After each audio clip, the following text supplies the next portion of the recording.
هالكراسي اللي مو ثانيه هنا ما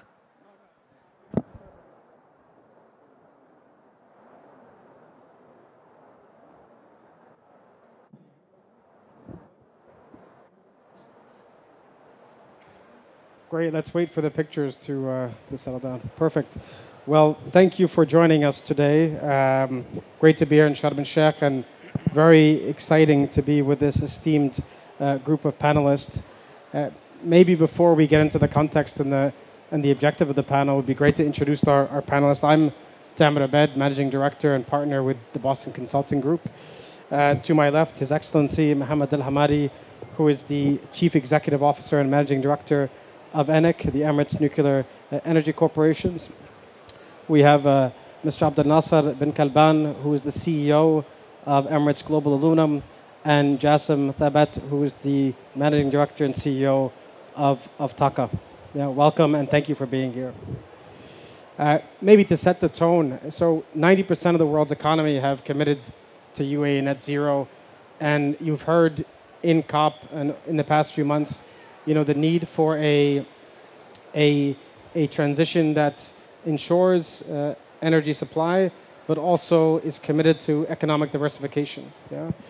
And the UAE, which is the presiding host of COP28 next year in 2023, has committed to that ambition. They've adopted a strategy of not only lowering emissions, but also seeing this as an opportunity for economic growth. So this trade-off between an energy transition, more of an opportunity rather than an adversarial goals. And this is even as it is a major supplier of energy today. Last year, as you all know, the UAE announced the Net Zero Strategic Initiative, which was the basis for achieving net zero by 2050, but also being a vehicle for economic diversification, job creation, and industrial expansion. And many of the panelists you see here today are playing an immense part in driving those goals. And so today what we'll talk about is the UAE's drive toward decarbonization, its drive toward economic diversification, and we'll hear about how both ENEC, TAQA, and EGA are playing their role in that transition. Now we are live streaming, so maybe it would be helpful to the global audience. I know individuals in the room are well aware of these global leaders. To get a brief introduction of your organizations, what you're doing, I think that would be helpful for the global audience. Thank you, Thabet. So, first of all, thank you for having us here on this panel, and I'm really honored to be here at the COP27 here in Sharm el-Sheikh. Emirates Nuclear Energy Corporation is a company responsible to build and responsible to operate the nuclear power plants in the UAE. As of today, we have 3 reactors operational in the UAE, and very soon we'll have the 4th reactor. Those 4 reactors will provide around 25% of electricity for the UAE, and will enable UAE to avoid emitting around 20 to 22 million tons of CO2 emissions annually. So that's a major transition for the UAE in the climate footprint, and also will be an accelerator for the UAE for the net zero by 2050. And the program took almost a decade to start and operate, and this program today becoming a testimony of the UAE success and the UAE commitment to clean sources of energy, and specifically in nuclear. It's proven to be safe, reliable, and sustainable, to provide energy security and energy sustainability at the same time. Congratulations for the 3rd reactor coming online. Thank you. Bringing the nuclear capacity of 4.2 out of 5.6 gigawatts. Mr. Abdel Nasser, it would be good to hear about EGA and what is EGA and what you're doing. First of all, I would like to thank you for this great opportunity. This is my first time in COP, so it's a lot of things I think I've been learning from the last 2 days. I'm looking forward to participate with you in the COP28 in Dubai. I'm sure it's going to be another great show, and that will help us basically to raise the bar in terms of sustainability. Second, about EGA. EGA is, as you know, is the largest industrial company in the UAE. we, in the UAE, the aluminium sector as a whole contribute to the economy by, or basically 1.6% of the total UAE economy. So we employ more than 7,400 employees. This is the direct job. And indirect job is around 60,000 jobs. So it's significant contribution, the way we see it. And also, EGA is the biggest primary, premium aluminum producer in the world. Something we are really proud of. We send our metal to most of the customers globally. We have more than 350 customers worldwide, and we serve 50 countries. The biggest market we have is basically United States. After United States is Europe. We believe our product is the biggest made in the UAE after oil and gas.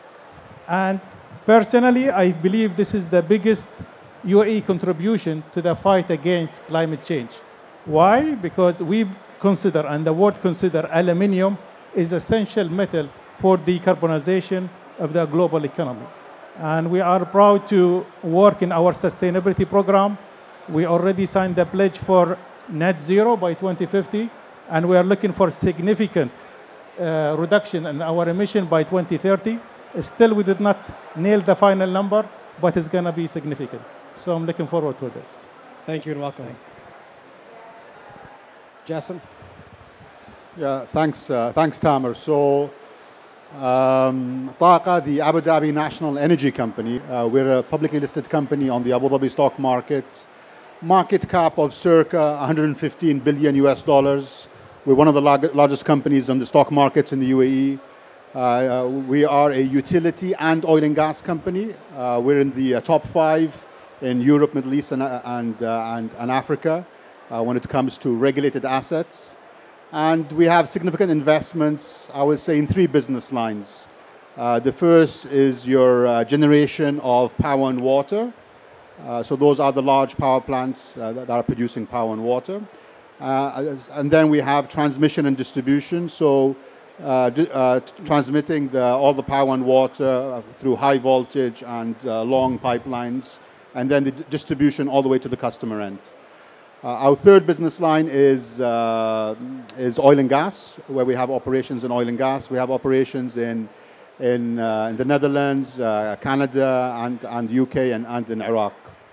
And again, as a utility company, we have significant investment plans for investments.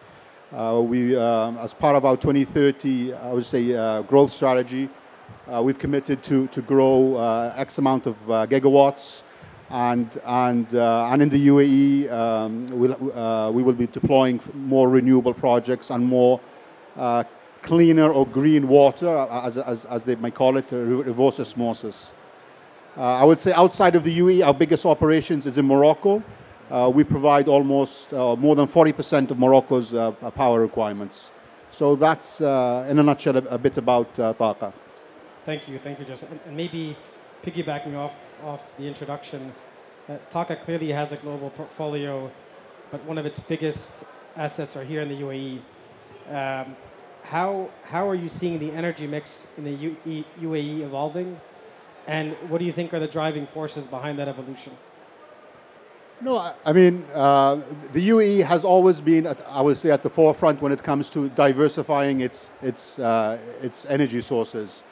We have renewable, we have nuclear, and we have fossil fuel, and we're deploying more gas-fired, more efficient gas-fired power plants.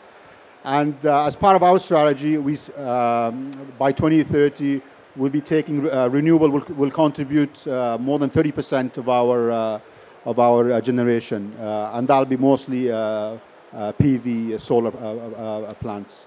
And also, maybe for the audience, especially the international audience, I mean, in the Middle East, a very heavy or energy-intensive process is the seawater desalination, and historically the seawater desalination has been coupled with the power plants and the use of traditional thermal. And now we're rolling out additional reverse osmosis technology, RO, desalination, which is 70% more efficient. And by 2030, we will take RO from being just roughly 15% of our water capacity to over 65% of our water capacity. So, that, I mean, we're a very integral part in the UAE and Abu Dhabi energy transition. Thank you. I think on top of this, you've also recently committed to a 25% reduction in Scope 1 and 2. You announced this a few weeks ago. Do you want to say a few words on yeah, that? sure. I mean, so we announced our strategy a year back, and we always said in our strategy that going forward, our investments, we will take ESG as a very serious component of our investment decisions going forward. Last month, we announced our ESG strategy, and maybe just the key, I won't go through the whole thing, I mean, just the key components which are maybe relevant to COP is we announced our interim, so obviously we're committed to the 2050 net zero in line with the UAE. Beyond that, we've announced our interim 2030 targets, and for our interim 2030 targets, we announced as a global operations a reduction of 25% in Scope 1 and Scope 2 compared to a baseline of 2019. And specifically in the UAE, also we're committing to a 33% reduction again for Scope 1 and Scope 2 compared to 2019 baseline. So when I say compared to 2019 baseline, that is an absolute emission reduction. And beyond the power is also the seawater desalination that also we've committed to roll out additional seawater RO plants. And how do we get to the Scope 1 and Scope 2 reductions is, again, rolling out more renewable projects. So from now to 2030, the plan is to deploy circa 9 gigawatts of renewable projects in the UAE alone. And also decommission the older, inefficient gas-fired plants. And we're planning to decommission circa 7 gigawatts of gas-fired plants. So that's high level, the announcements that we made last month. Thanks, Jason. And of course, we know that you're working on the demand side management as well. So coming together, then it's quite a big contribution. Thank you.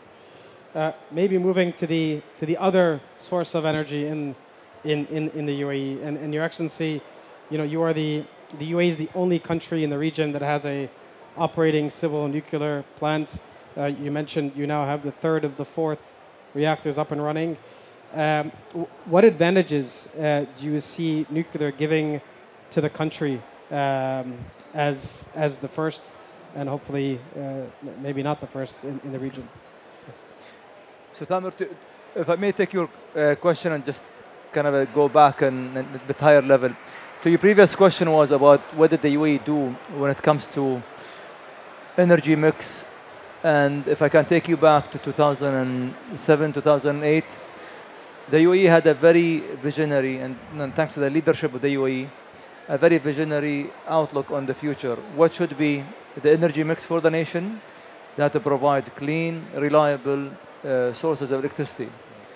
And fast forward to today, as my colleague mentioned, we have renewable, we have nuclear, we have gas plants, and that creates a portfolio of energy that is less affected by the prices of going up and down. Once you build a nuclear reactor, it will run for 60 years. The cost of the operation and maintenance, the only small variable, the rest of it is all committed and all fixed. So even nuclear power plants, when it comes to life cycle over 60 years, it goes against inflation because the capital investment is already invested in. So this diversified portfolios of energy today provides UAE with a clean source of energies, more resilient when it comes to the prices fluctuation. And the third, to provide UAE the opportunity that we could maneuver from different sources. We go from renewable to nuclear to other sources of energy. That was not there 10 years ago. So investing in the nuclear, civilian nuclear power plants in the UAE enables the UAE to be able to tap into this energy and be able to build more of whatever sources make economic sense for the country. So going back to your question, nuclear provides for the UAE a major source of electricity for decades to come. provides also high-value jobs for the young people to be able to work on this high technology sector. And the third, to provide a source of electricity that very clean, has no emissions. I mentioned earlier, by the 4 units, we'll be avoiding 22 million tons of CO2 emissions annually. Just to put this in perspective, by the way, that's equivalent to around 4 million cars. In the UAE, we have 3 million cars. So this means the transportation sector in the UAE, from an emissions point of view, will be avoided by those 4 units. So it's a great opportunity, and we are really blessed with the leadership we have in the UAE. Clear vision, far sight. What the UAE did 10 years ago made us today ahead of the curve when it comes to energy security, energy sustainability. It also provides an example for the rest of the region. And maybe answering that, nuclear also provides baseload capacity. So as renewable comes online and as storage technology gets more and more efficient and costly, you have the advantage of nuclear providing baseload capacity into the country. Tamra, if I may also add, and my colleague mentioned the ESG, what is also very important today, the UAE has a program for the green certificates, and I'm sure EGA is already enjoying that by buying renewable. ADNOC is also enjoying that by buying nuclear. Today, 95% of our electricity is committed by and sold to ADNOC, and this enables ADNOC and enables the UAE industry to go international. Sorry, the mic was on and off. So it enables UAE and UAE industries to go internationally and export the cleanest barrel of oil, to provide the cleanest aluminum to the world. And this is UAE's commitment. UAE has been ahead of the curve and to continue to be ahead of the curve in energy and industry and the rest of it. So improving the competitiveness of all the exports. Maybe one other question. Looking ahead, where do you see nuclear in the overall global energy transition? So there's many debates around nuclear. What is your view around nuclear's role in the energy transition? So what happened in last year in Glasgow, there is a turning point around the view of nuclear. So nuclear is becoming much more of the solution. And the recent report by the IEA, the International Energy Agency, that nuclear need to double by 2050 to be able to achieve net zero. Without that doubling of doubling of nuclear, it will be difficult to achieve net zero by 2050. That's one. Second, today UAE being the first Arab country to develop nuclear power plants, being the first in the Middle East to develop civilian nuclear power plants. This enables us now to build a new generation of nuclear capacities in the region. We could also capitalize on the opportunity of hydrogen, clean hydrogen, and this is something very high potential and huge volume of businesses there. Third, also the investment outside the country. Today we know how to make nuclear power plant business bankable. We could do this in Europe, we could do this internationally, and that expertise of project management, of operation, of maintenance, of starting up reactors takes a lot of expertise and discipline. And we have the young generation who's qualified now in this industry to be able to run the power plant, structure the business deal, sign the deal, and manage those assets for decades to come. Thank you. Maybe switching, so we've talked to the main sources of power in the UAE, and Mr. Abdel Nasser, you are, of course, a main consumer of power. You're in a hard-to-abate sector with aluminum. You're also a large emitter in the UAE, but at the same time, a key contributor to the UAE economy. And so, what is EGA doing to reduce emissions? There are many things that have been, say, announced and you're working on. It would be great to tell the audience some of those key flagship projects that you're working on. Okay, thank you. As you know, as aluminum industry, electricity generation counts for 60% of greenhouse emissions, which is really significant. EGA is set today at the middle of the carbon curve in our industry. So we are better than the producer who use coal to make aluminum, like the ones in China and India. Yeah. But of course, we are not better than the Western smelter who use hydropower. Yeah. So one of the strategic moves we done recently is to join the FMC, which is the First Movers Coalition run by Secretary John Kerry. And I'm sure the guys, everybody knows him well. He really passionate about what we are doing here in sustainability, and his fight against climate change is really remarkable. So we want to be part of this team. I can see the list is growing, and a lot of industrial company now part of it. And the idea is basically to create a net zero club where we are basically operating together as a team in order to solve for the climate issues and how we can basically drop our carbon emissions. The second thing, we've been working with the Taqa team here. We call it Project Square. Project Square basically is nothing but converting our efficient gas turbine and hand it over to the grid, and instead sign a power purchase agreement with the grid to import nuclear power, to import solar power. And this is crucial for us. It will be a step in the right direction for our strategy. And by doing that, as His Excellency mentioned, we'll be able to buy more IRIC certificate, which is well organized or recognized certificates by our customers. And by doing that, I mean, we managed to do that with DEWA in 2021. We managed to basically produce almost 50,000 tons of green power. We call the product Celestial, and within no time, we managed to sell it to our strategic partner, BMW. And BMW, by using our metal, they managed to reduce their emission by 50%. Wow. So they are very happy with it, and I would like to tell you all the fleet of BMW now is using EGA metal. So something we are really proud of, and I'm sure everybody around me should be proud of as well.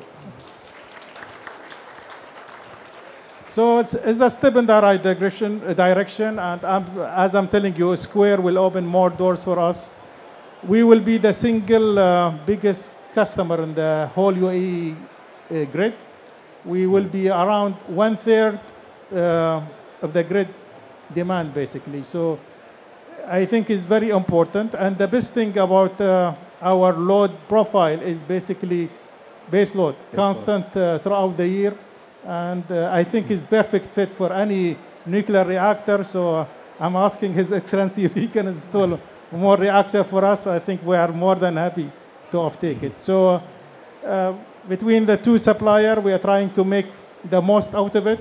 And I'm really passionate about the project. The project is not only for EGA. It basically will open more doors about other industry to follow EGA. Is let's call it a shining example where all the industry, all the energy players will come to a club, try to solve for these difficult issues facing the whole human being, and inshallah before 2050 will be successful to crack it, and we save our planet. Yeah.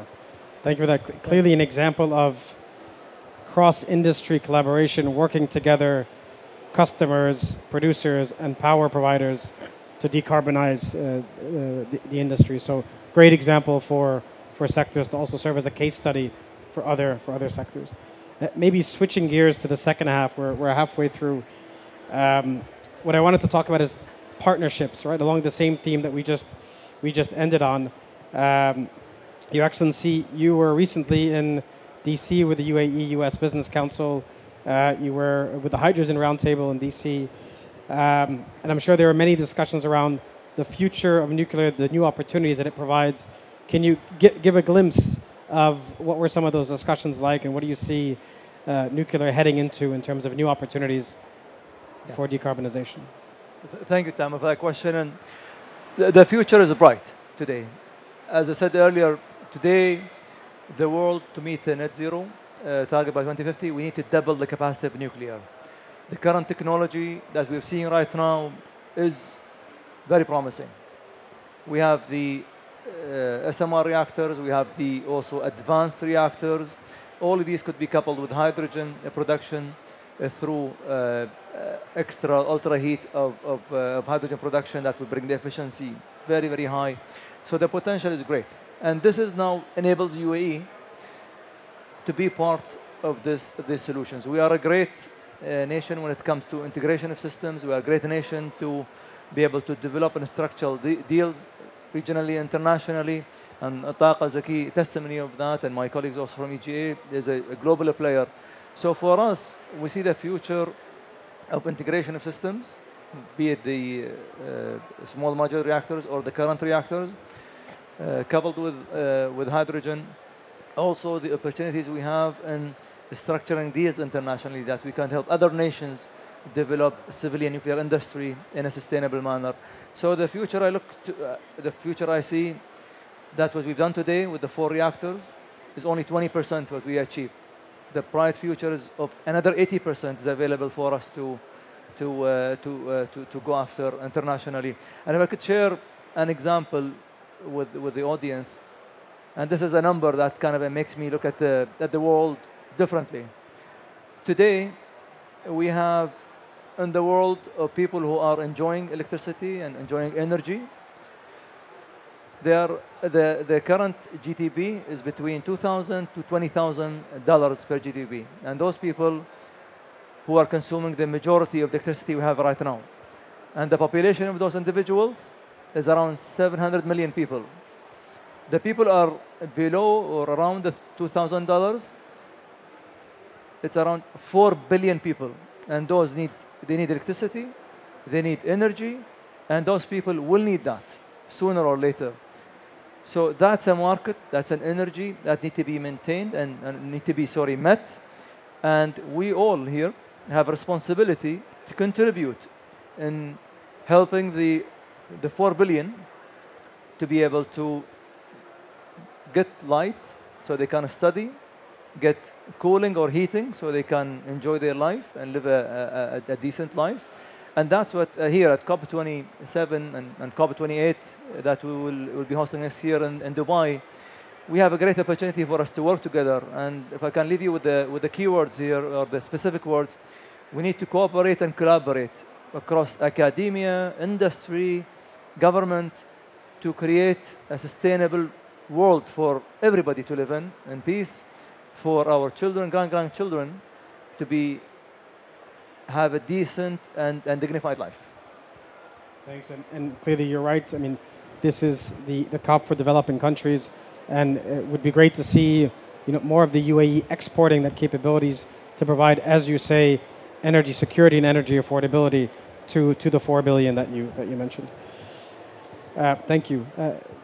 Jassim, you recently joined the Alliance for Industry Decarbonization a few weeks ago. So clearly, collaboration and cooperation is also top of mind. What is the role that you see Taqa in the low carbon energy sector? What other alliances would you think would benefit the sector? No, I think it's extremely important for utility and companies to be working hand in hand with key industries. And a good example is like what Abdel Nasser said, that we're working very closely with EGA to see how we can support them by providing more green energy and carving out certain power assets, integrating more into the grid. It's a base load, so therefore we can deploy more renewable, more PV. That's one example.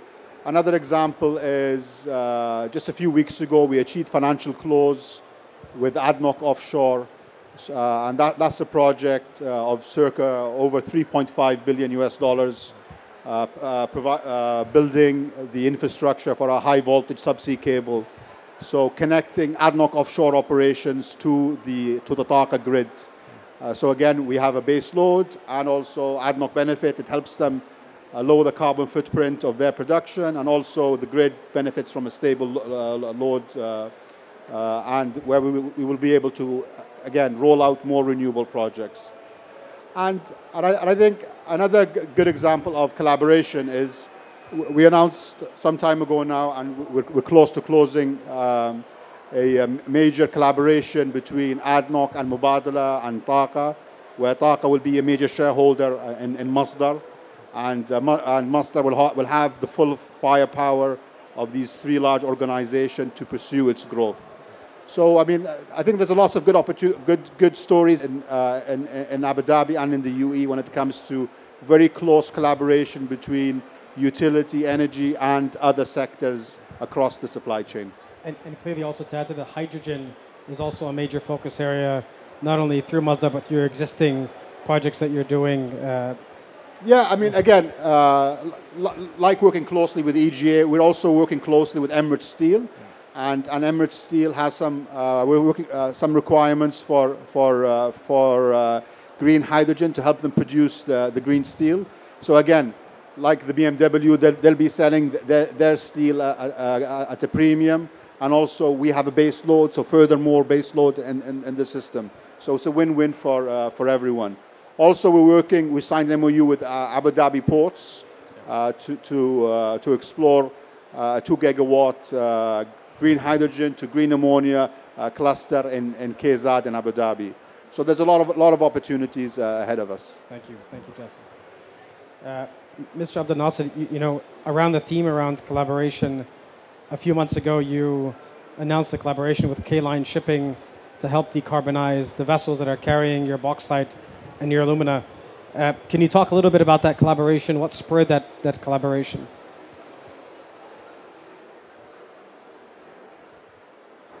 Well, thanks for the question. Thank you. This is one of the initiatives we've been working hard with our suppliers. As you know, part of ESG, which has become our top priority as a CEOs altogether, is basically find ways how to decarbonize. And from EGA point of view, we're looking at all the scope 1, 2, 3. And this is one of the initiatives we've been working with K-Lines, how to help us to decarbonize their fleet efficiency. I think the figure is around now, they're talking about recently 15 to 25%. So this is very important because, you know, the carbon content in our metal will be much reduced, you know, from the bauxite, alumina, and etc.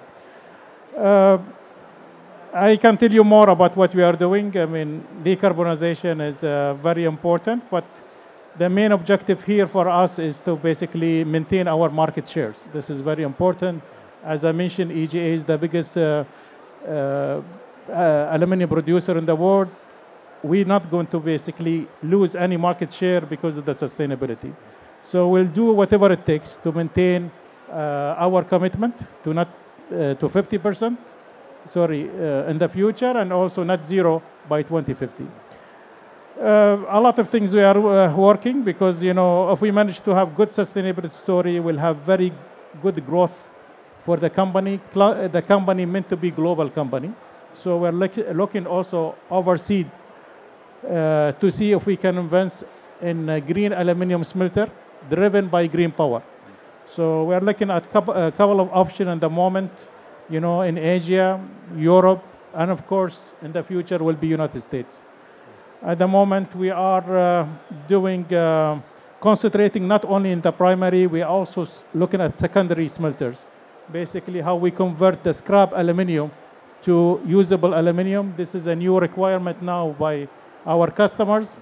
And if we mix the celestial, which is the solar power produced aluminum with the scrap, the CO2 content in the metal will be even below 3. We are expecting to be 2.5, which is basically a great achievement for the UAE. So in the secondary, we are heavily involved with our business development. We are looking at an option to build 200,000 ton within the UAE.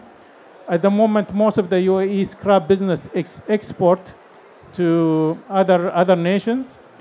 And we would like to basically capitalize as in our natural resources. For me, scrap is as good as oil and gas, as good as anything else. So one of the consultants was talking to me, he said, why only 200,000 ton? Because we said we should go for a bigger smelter. I told him, my understanding, EGA only, the UAE only produced 150,000. He said, no, but you need to check Jebel Ali port. We find out Jebel Ali port is the biggest port in the world exporting aluminum scrap. And we were not aware of it. Jebel Ali port is only 5 kilometers away from us. So I think it's going to be a great business for us to be in the secondary business. And we would like to utilize all the internal resources and also the re-export resources outside the UAE. So this is one of it. We are considering a new product because, you know, to fight the climate and help the energy transition plan, you need to have, most of the generation power will be away from the city, and you need to run overhead conductors basically to do it. So one of the new initiatives we'd like to consider with the secondary production of aluminium scrap is to basically produce aluminium overhead conductors, which can be utilized to help basically the transportation of the power from A to B. So this is another great idea. In the downstream, we're trying to see a great initiative if we can use the aluminium as a battery storage. Number of technologies do require aluminium to be basically part of the storage, and if we crack it, it will be great opportunity for our sustainability story within the UAE. So we are doing a lot, and we'd like to see how it goes. But one of the things even we are considering is a nature-based project, basically how to reduce and offset our CO2 emissions. And as I'm telling you, we will check everything. We're not going to leave any stone unturned. And I'm really positive about the future of EGA and the commitment of the United Arab Emirates. And I'm sure we will hit the target ahead of the 2050. So finger crossed. Thanks. Quite a significant investment pipeline and business development pipeline. So looking forward to seeing those projects. How are your customers reacting to this? So the scrap usage, the green refinery. How are your customers reacting to this ambition, these projects? BMW clearly very happy. Well, BMW, and I forgot to mention also we just signed an MOU with the tier 1 supplier of Mercedes-Benz. So the product's really on high demand. Trust me, I run away from the customer because I cannot meet their demand. So we are positive. They like the quality. They like the green aluminium and especially the carbon content within our product. And we're looking to do more. It's a great news for AGA and a great news for the economy. Thank you. So clearly an attractive opportunity for your customers. Thank you. We're coming close to time. Maybe I'd like to offer each one of you any closing remarks or lessons you'd like to provide the audience from the work and the decarbonization that you're doing. If I may yes. Start. So first of all, we're very glad to be here at the COP27, and it's a pleasant opportunity to meet colleagues and also share lessons learned. I would invite people to come to Dubai in COP28, where we could share the UAE success story on our civilian nuclear power plants and other success stories that the UAE managed to achieve. UAE has been ahead of the curve when it comes to sustainability. It's been ahead of the curve when it comes to energy security. So I invite you all to Dubai. And I mentioned the number of the 4 billion people that they need energy. That's an opportunity for us to work together, collaborate, create business opportunities, at the same time meet humanity's need in a sustainable and reliable manner. Nuclear will be part of the acceleration of net zero for the UAE, and that's something UAE takes very seriously, and we could share these lessons learned when you come and visit us in Dubai. Thank you. Mr. Abdel Nasser. Well, I'm still positive about the sustainability story globally. I think we will overcome the crisis if we all work together. Governments, semi-government company, private companies, is a threat for all the human beings, and I can see major cooperation taking place now. If you ask me about net zero 3 years ago, I don't believe it.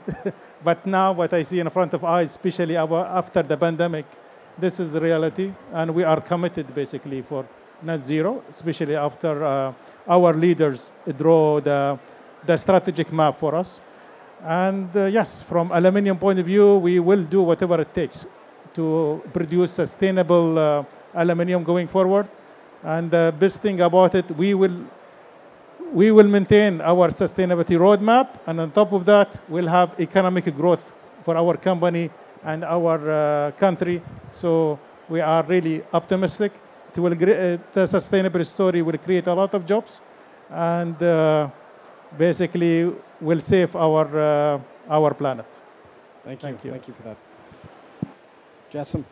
No, Tamer, I just want to echo what my colleagues have said on the panel. I think we have a lot of success stories in the UAE when it comes to diversifying our energy sources and security of supply. And I think the energy transition is going to be the same. It's going to be a success story. I'm absolutely confident it's going to be a success story for the UAE. There's going to be a lot of opportunities for investment. It's not only on the generation side. The energy transition is going to require more collaboration between all the different parties. It's going to require collaboration between different stakeholders, government, regulators. And there's going to be opportunities for investments when it comes from, like you mentioned, the demand side management, and to upgrade all the networks and the infrastructure to be ready for the energy transition. So it's a very exciting time ahead of us, and I'm looking forward to COP28 too. Thank you. Thank you very much. And before we thank our panelists, and thank you for the insight and for the time, clearly, net zero is an economic opportunity for other countries, and the UAE is really showcasing that live, that this is an economic case for the customers, for the producers, but also for customers as well. We have Ibrahim Al-Zobi, who will be joining us to share his reflections, so don't go anywhere. But thanks again to our panelists. A nice round of applause.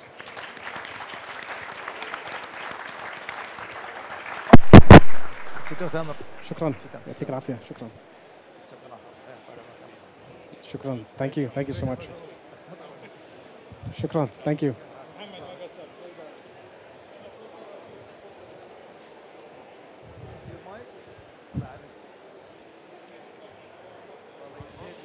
Yeah.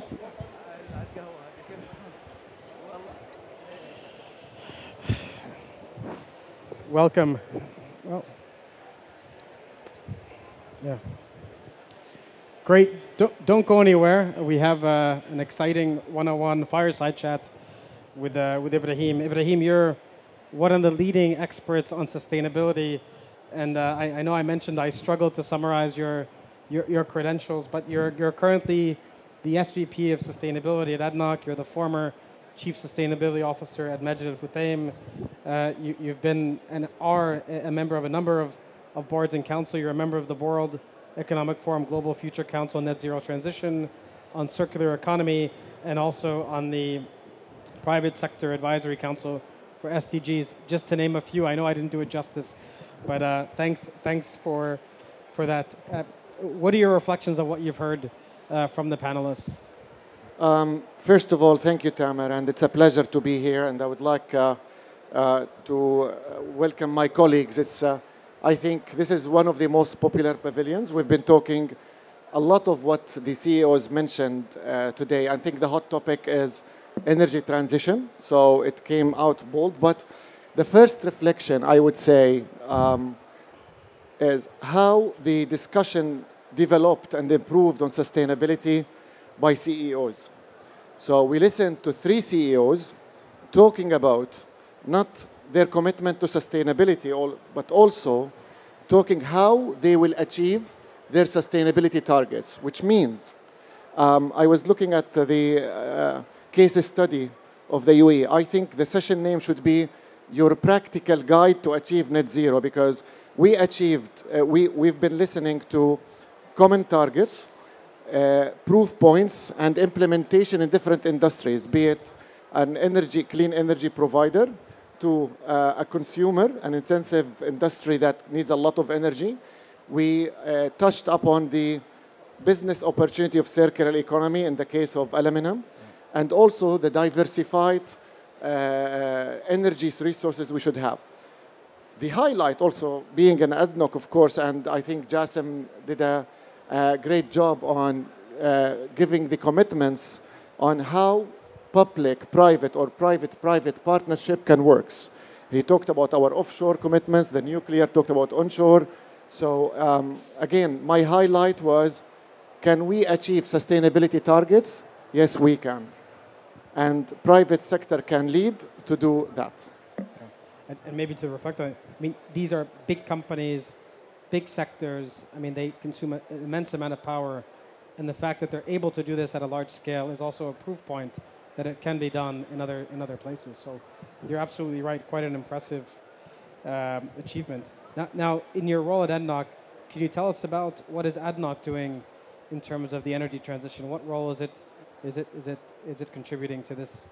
You know, Tamer, when the CEOs were talking, I was taking a couple of points and reflecting on how energy transition can play a vital role on our journey towards climate action. And for the energy transition to succeed, we need more investments in renewables and the solutions that will transition hard to abate industries. So, one, we need to ensure that the lowest carbon emissions for our existing operations look at our carbon footprint as we speak right now.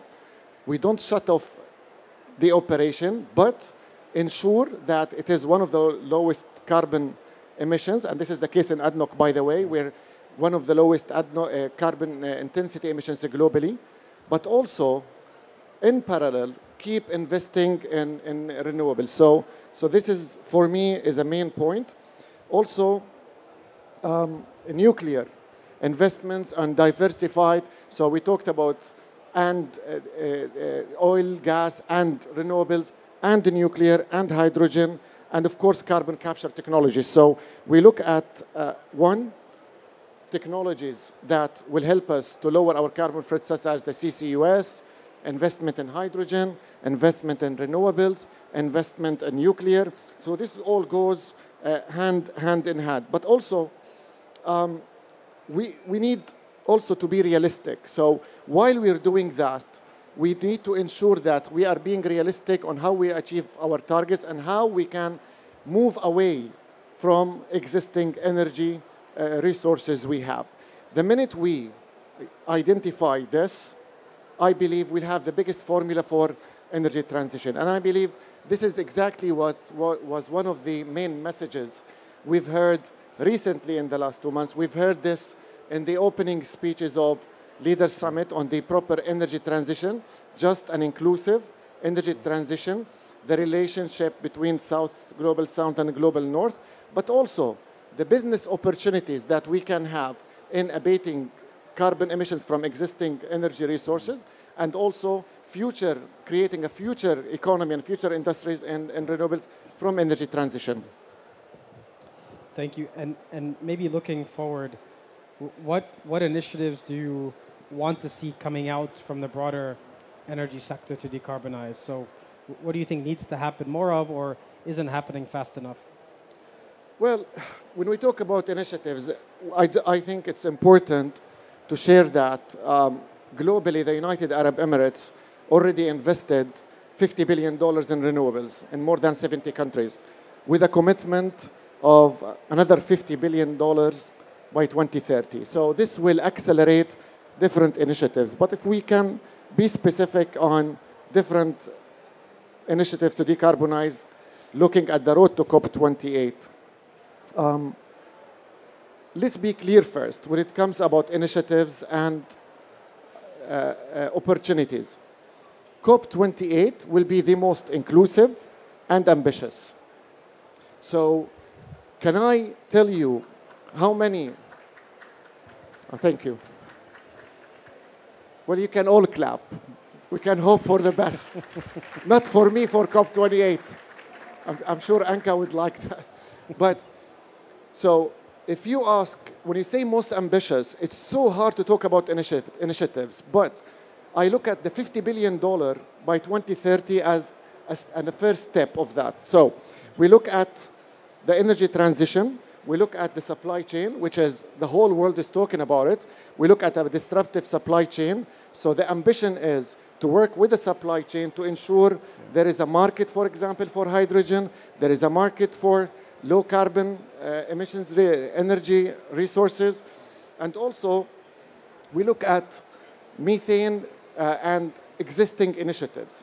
So the ambition, my personal ambition, initiatives is, and I think His Excellency Mohammed mentioned it about it, we need to collaborate and cooperate.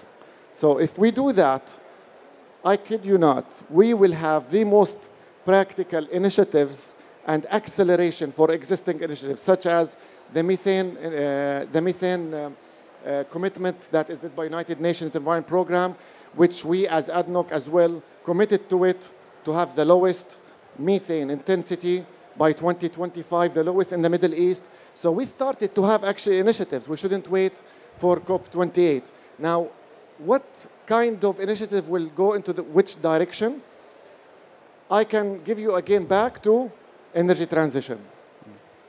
Energy transition, energy security, affordable energy transition, and also creating a new economy and businesses that will come out of energy transition, be it low carbon emissions, hydrogen, carbon capture and storage, and other initiatives as well. Last but not least, now where I look around and I look different stakeholders, you will see academia involved, scientists involved, and youth. And when I talk about youth, I talk about new knowledge, new brains, startups that will be leading technologies in climate tech, that we don't see many of them. So solutions-oriented initiatives, if I may give it that definition. Yeah. Thanks. I mean, it's great that you highlight this. I mean, clearly we've been talking to some of the big players today, but you're right. This is an opportunity for youth. This is an opportunity for startups to contribute to that energy transition. Well, quite an exciting outlook that you have. Clearly, COP28 is going to be a big venue for clear outcomes next year. Ibrahim, thank you so much. Any final comments before we wrap up? I think I'm gonna utilize that when I said COP28 and ambitious people clapped, so I'm gonna leave you with that positive take from me personally. First of all, based on the UAE track record on bringing countries together, I think we excelled as United Arab Emirates. And the fact that COP28 will be at Expo 2020 City, the best show on earth, and I think the UAE showed the world how we do that. So I believe COP28 will drive lots of initiatives, and I can assure you ADNOC will be part of that success and part of that success of proper and just and inclusive in our business, which is energy transition. So I'm very positive about it, and I really hope I will see most of you clapping at the same thing for COP29, not only COP28. Thank you. Thanks, Ibrahim. Looking forward to seeing the UAE continue to play its role in an energy. Thank you very much. Shukran. Thanks a lot. Thanks.